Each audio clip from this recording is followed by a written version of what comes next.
Hello, je vous retrouve pour une nouvelle vidéo. J'ai changé de fond, bon je change assez régulièrement de fond. Normalement je fais mes vidéos dans le salon et puis là comme j'ai les enfants, mon chéri qui sont ici, je me suis déportée dans la chambre à coucher et force est d'admettre que j'aime beaucoup cet angle qui est entièrement dénué de toute décoration. Donc en fait ce qui va se passer c'est que ça va être mon coin YouTube. Comme j'ai une super jolie lumière qui vient ici, je vais décorer un petit peu cet angle là et ça sera mon coin YouTube. Sur cette vidéo je vais vous parler de quelque chose qui est assez difficile à aborder généralement, mais comme j'ai réussi à pas mal me détacher de cette situation là, je me suis dit que c'était bien d'en parler pour peut-être pouvoir permettre à d'autres mamans de ne pas vivre la même chose ou alors simplement de réussir à se dégager de ces émotions-là et de pouvoir en parler. Celles qui me suivent sur Instagram le savent, j'ai fait 3 fausses couches dans ma vie. 2 de mes fausses couches se sont passées tout à fait naturellement, il n'y a rien eu besoin de faire de particulier. Par contre, il y a une fausse couche que j'ai fait qui a été particulièrement compliquée à gérer, que ce soit au niveau médical ou au niveau émotionnel pour moi, et du coup je vais vous parler de cette fausse couche-là. Après la naissance de Willow, qui est née fin novembre 2011, j'avais vraiment très envie d'avoir un second enfant rapproché. Je me voyais pas avec des enfants qui avaient une grosse différence d'âge parce que j'avais envie de les voir évoluer ensemble, et puis je crois que j'avais un fort besoin de materner, mais aussi parce que c'était une certaine façon de me dédouaner de tout ce qui m'entourait, c'est-à-dire que j'avais fait en sorte que le seul but de ma vie soit de m'occuper de mes enfants, et du coup c'était impensable pour moi de me retrouver à un moment donné sans bébé. J'avais vraiment ce besoin de materner et d'être disponible pour quelqu'un comme je n'étais pas disponible pour moi-même. Du coup dès la naissance de Willow, je ne me suis pas protégée puisqu'on espérait vraiment avoir cette grossesse qui vienne assez rapidement, et il se trouve qu'après 2 ans je n'étais toujours pas enceinte. J'ai commencé à me demander s'il faudrait pas que je me tourne peut-être vers un traitement, étant donné que non, l'allaitement n'est pas un contraceptif, c'est quelque chose que je savais, et du coup je partais pas du principe que c'était l'allaitement qui m'empêchait de tomber enceinte. Du coup j'ai pris rendez-vous chez un nouveau gynécologue qui m'avait été conseillé par des amis, et il m'a dit que de toute façon en allaitant je ne pourrais pas tomber enceinte. On m'a dit que c'était un très bon professionnel, et du coup je me suis dit que c'était peut-être quelque chose dont il n'était pas au courant et que ça n'empêcherait pas de pouvoir évoluer à ses côtés en tant que professionnel. En janvier 2014, j'avais le pressentiment d'être enceinte, et c'est vrai que moi je me suis toujours assez fait confiance à ce niveau-là parce que j'ai jamais vraiment eu de fausse joie. J'étais quand même passée par un parcours assez compliqué pendant lequel j'avais tellement envie d'avoir une grossesse après la naissance de Willow que j'avais fait plusieurs grossesses nerveuses. C'était une période qui était assez compliquée à gérer pour moi. J'étais même allée faire de la médecine chinoise, j'étais allée voir quelqu'un pour faire de l'acupuncture, j'avais vu une kiné, enfin voilà, j'avais fait plusieurs choses au niveau médecine alternative pour pouvoir me donner les moyens de tomber enceinte, et malheureusement ça n'arrivait toujours pas. Début 2014, j'ai eu le sentiment que j'étais enceinte. J'ai fait un test de grossesse qui s'est avéré négatif, mais c'est vrai que j'avais le souvenir que pour Willow ça avait été pareil, c'est-à-dire que j'étais tombée enceinte mais que les tests étaient négatifs. Et du coup, je me suis dit que j'allais directement prendre rendez-vous avec mon gynécologue pour qu'il puisse me faire une prise de sang qui serait beaucoup plus à même de me donner une réponse fiable. Du coup, j'ai pris rendez-vous chez mon gynécologue en lui disant que je pensais être enceinte et que je souhaitais faire un contrôle. J'ai eu rendez-vous, je crois, 3-4 jours plus tard. J'avais mon fils d'environ 2 ans dans les bras, et du coup, la première question qu'il m'a posée avant de me prendre en salle de contrôle, etc., c'était « Est-ce que vous allaitez toujours ?» Et du coup, je lui ai dit que oui, j'allaitais toujours mon fils de 2 ans, et il m'a rigolé au nez en me disant que de toute façon, il n'allait pas me faire une prise de sang parce que c'était évident qu'en allaitant, je ne pouvais pas être enceinte. Du coup, il a refusé de me faire cet examen-là, je suis repartie en larmes, je me suis sentie vraiment très seule parce que je savais pas du tout vers qui je devais me tourner. J'avais le sentiment que j'avais été prise pour un objet, que j'avais aucune valeur, enfin c'était assez compliqué parce que j'étais déjà dans une période de ma vie où j'avais le sentiment d'avoir de valeur pour personne, en particulier pour moi-même. Et du coup, j'ai une amie qui m'a conseillé d'aller voir son propre professionnel, qui est un professionnel de l'aide à la procréation. C'est-à-dire que c'était quelqu'un qui allait être en mesure de me donner un traitement s'il me manquait quelque chose, ou bien d'aider mes cycles à être plus réguliers. C'était un professionnel qui allait vraiment pouvoir m'aiguiller pour tomber enceinte. Donc je me suis mis en tête que je n'étais pas enceinte, puisque c'était apparemment impossible. Je me suis rendue chez ce nouveau professionnel, et il s'avère que quand il m'a fait une échographie pour vérifier l'état de mon utérus, etc., il a constaté que j'étais enceinte de jumeaux. Dès le début de cette grossesse gemellaire, ça s'est relativement mal passé, c'est-à-dire que j'ai eu des pertes de caillots, des pertes de sang assez importantes. On a envisagé avec le service des urgences que j'avais éventuellement une grossesse triple et que j'avais perdu un des 3 bébés, ce qui expliquait les caillots, le sang, etc. Mais les 2 autres bébés évoluaient bien, ça allait relativement bien. Le fait de savoir que j'attendais des jumeaux, c'était quelque chose qui était assez stressant pour moi parce que j'étais une maman qui me donnait à 100% à mes enfants, et du coup j'avais le sentiment que je n'aurais plus assez de temps à consacrer ni à mon grand, ni à ces 2 bébés que j'allais devoir gérer en même temps. C'était assez compliqué pour moi, et c'est vrai que j'avais un espèce de sentiment de culpabilité parce que j'avais tellement envie de cette grossesse et que maintenant qu'elle était là, j'avais un petit peu de la peine à l'accepter, et puis surtout à emmagasiner les informations qu'on me donnait. Quand j'ai été enceinte d'à peu près 2 mois et demi, on a appris que les cœurs s'étaient arrêtés. C'était un cataclysme pour moi, j'étais seule au rendez-vous, et en fait sur le moment, l'infirmière s'est assise face à moi et elle m'a dit ben voilà, vous avez plusieurs options, soit vous laissez faire la nature, soit vous prenez un médicament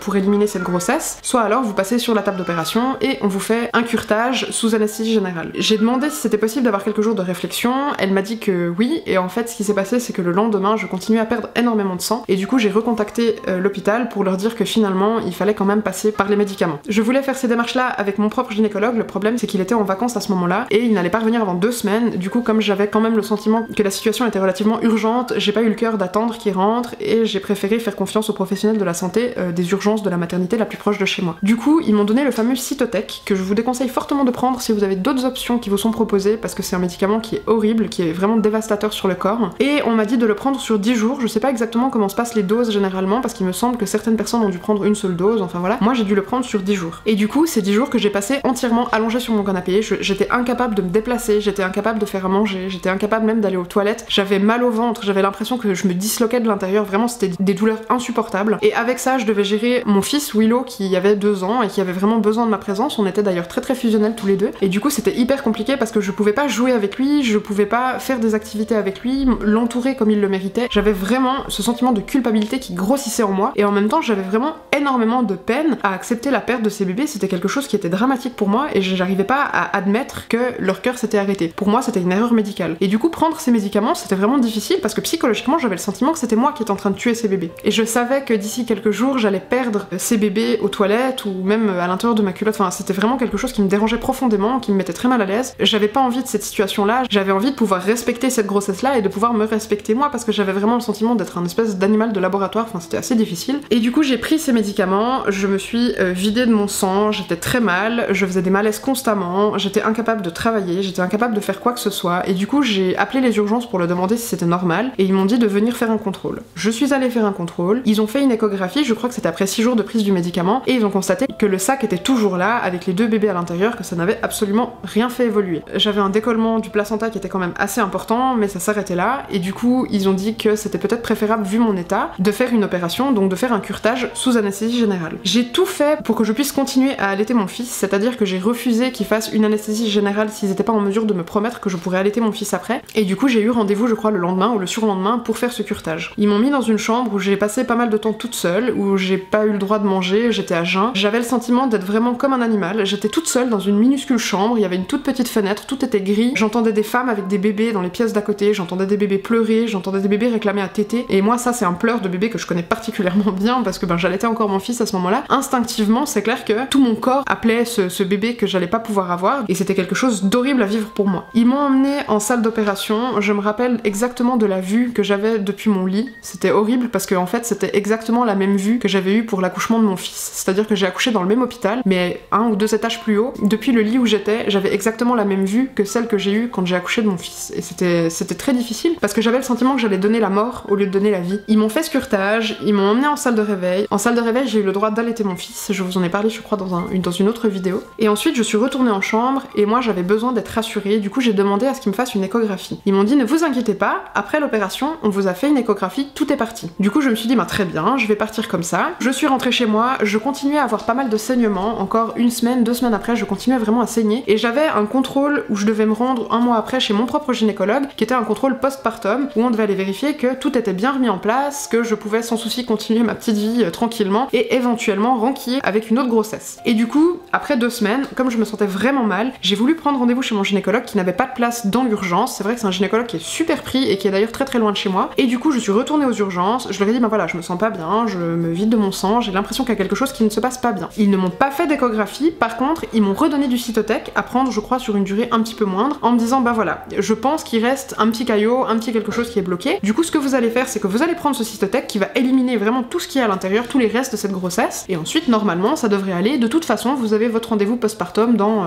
2 semaines, ou je sais plus combien de temps. J'ai repris ce Cytotec, qui m'a de nouveau mis dans un état pas possible. Je sais pas si certaines d'entre vous ont pris ce fameux Cytotec. Je me rappelle vraiment que c'était un des pires moments de ma vie. Je sais pas si ça dépend des femmes, je sais pas s'il y en a certaines qui réagissent mieux à ce médicament-là, à ces actifs-là, mais en tout cas pour moi c'était quelque chose de dramatique. J'ai continué à perdre du sang, mais en quantité vraiment moindre, du coup je me suis pas inquiétée. Je me suis dit, voilà, c'est la juste suite des choses, c'est comme après un accouchement finalement. Il y a les loquis, etc. Enfin voilà, c'est quand même une forme d'accouchement, même si c'est un accouchement qui est induit et qui est pas à terme de la grossesse. Du coup potentiellement je me dis que c'est normal que mon corps élimine tout ce qui reste à l'intérieur pour se préparer à pouvoir continuer sa vie un petit peu plus aisément. J'ai eu mon rendez-vous chez le gynécologue 1 mois après le premier curetage, donc je suis allée le voir. C'est quelqu'un qui est très maternant, mais j'aime pas ce terme parce qu'en fait maternant ça s'adapte particulièrement aux femmes, alors que là en l'occurrence c'est un homme et mon chéri est aussi un homme et je trouve qu'il est très maternant aussi. Enfin bref, c'est un monsieur qui était très entourant, très rassurant. J'étais rassurée de savoir que j'allais enfin avoir un rendez-vous avec lui et avoir potentiellement des réponses par rapport à mes saignements, etc. où il allait pouvoir me rassurer. Donc je suis allée là-bas le matin, j'ai dû attendre en salle d'attente, j'étais toujours avec mon fils Willow, j'ai dû attendre en salle d'attente quand même un certain temps et quand il m'a pris dans son bureau, il m'a tout de suite dit, mais vous êtes très blanche, vous avez pas l'air en forme, et du coup je lui ai dit que non, que ça n'allait pas, que je faisais malaise sur malaise, que j'avais des chutes de tension constantes, que je me sentais pas bien, que je faisais souvent de la fièvre. Enfin vraiment, j'étais dans un état, je me sentais pas bien, j'arrivais plus à réfléchir, j'arrivais plus à dormir la nuit. En plus, Willow ne faisait absolument pas ses nuits, donc c'était vraiment quelque chose de très très lourd à porter pour moi à ce moment-là. Il m'a tout de suite proposé de faire une échographie pour voir un petit peu comment ça se passait au niveau de mon utérus, et on a constaté que la grossesse était toujours là avec les deux bébés. Il y avait rien qui avait bougé, il y avait rien qui avait changé, malgré un curetage et 2 prises de cytotec, mes bébés étaient toujours là, et du coup mon curetage n'avait absolument pas fonctionné. À ce moment-là, j'ai eu une vague d'angoisse, une vague de peur, une vague de colère qui m'a envahie, parce qu'on m'avait dit à l'hôpital qu'on avait fait une échographie, qu'on avait vérifié qu'il y avait plus rien. Du coup, c'est mon gynécologue qui a pris les choses en main, il a exigé à l'hôpital de lui transmettre tout le dossier de ce qui avait été fait sur moi, et il a demandé les échographies qui n'avaient pas été faites, enfin voilà, il a tout pris en main, je me suis sentie vraiment rassurée, je me suis sentie entourée, j'avais le sentiment que là j'étais entre de bonnes mains, et du coup il m'a dit mais voilà, je peux pas vous laisser rentrer comme ça, vous êtes en train de faire un malaise, vous êtes pas bien, moi je peux pas vous laisser partir, et du coup ce qu'il a fait c'est qu'il a organisé dans la journée un curetage en urgence dans sa clinique privée. Il a annulé tous ses rendez-vous pour moi, je me suis sentie vraiment rassurée parce que je voyais que cette fois j'étais entourée, je voyais que cette fois il allait pas me laisser tomber, que j'étais vraiment avec un professionnel qui faisait attention autant à l'humain que à ce qui se passait à l'intérieur de mon corps, et j'étais vraiment soulagée. Donc Willow est partie avec son papa, et puis moi je suis repartie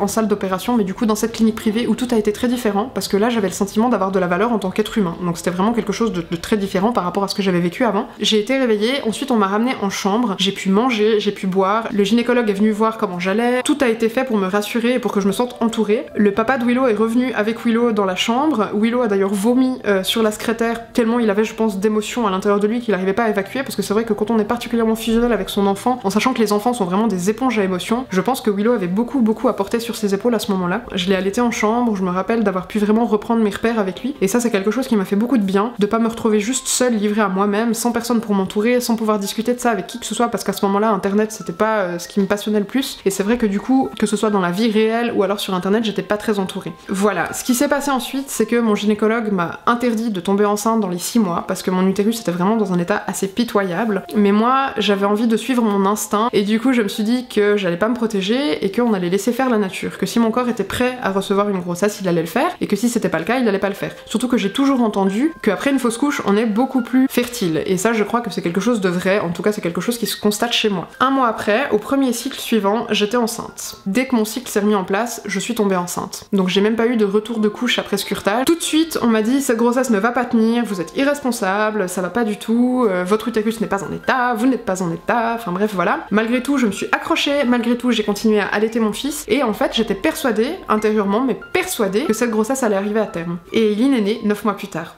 C'est pas spécialement une vidéo qui vise à me plaindre, parce que je me sens très bien avec tout ce qui est arrivé dans mon passé, j'ai l'impression que ça fait partie d'une autre vie, d'une autre moi, je suis plus cette personne-là. C'était important pour moi d'en parler, en particulier parce qu'on a eu une discussion avec une amie à ce sujet récemment, et en fait je constate que depuis des années, les femmes subissent des violences obstétricales et gynécologiques qui sont horribles, on est comme violées, on passe des heures sur des tables avec les cuisses écartées devant des gens qu'on ne connaît pas, desquels on ne sait rien, qui ne nous donnent même pas de réponse quand on pose des questions, on a le sentiment souvent d'être juste des morceaux de viande laissés à l'abandon, qu'on est là pour participer à une expérience, et puis que finalement notre côté humain n'a aucune valeur, que nos émotions n'ont aucune valeur, et ça c'est insupportable, et j'aimerais tellement que ça change. C'est vrai que souvent on est pris dans l'urgence, que ce soit pour une fausse couche, que ce soit pour un avortement, que ce soit même pour un accouchement parfois qui se passe en milieu hospitalier et qui se passe pas très bien. J'ai l'impression qu'on est vraiment considérés comme des objets, et j'aimerais tellement que cette vidéo puisse permettre à d'autres mamans de parler, à d'autres mamans de s'ouvrir sur ce qu'elles ont vécu, et que ça permette potentiellement au monde hospitalier de changer, d'évoluer, et de pouvoir nous permettre de plus être considérés comme des morceaux de viande, mais d'être considérés comme des humains, comme des femmes qui donnent la vie, et pas juste comme des femmes qui donnent la mort et qu'on doit vite éliminer de l'hôpital après. J'ai une grosse pensée pour toutes celles qui ont vécu une situation similaire, que ce soit une fausse couche naturelle, que ce soit un avortement. La perte d'un enfant c'est quelque chose qui est dramatique dans tous les cas, et je pense qu'on n'est vraiment pas assez entouré au niveau des professionnels pour ça, en particulier quand on est une maman assez isolée et qu'on a personne avec qui on peut communiquer. Et j'aimerais tellement que les choses évoluent dans le bon sens et qu'on puisse récupérer ce côté humain qu'on a totalement perdu dans la société de manière générale. Du coup voilà, j'espère que cette vidéo vous aura plu. Si vous avez envie d'en parler et que vous ne souhaitez pas le faire dans les commentaires, n'hésitez pas à m'envoyer un message privé sur mon compte Instagram Pinupmom avec le petit trait en bas, et je vous dis à très vite pour une nouvelle vidéo. Bonne soirée!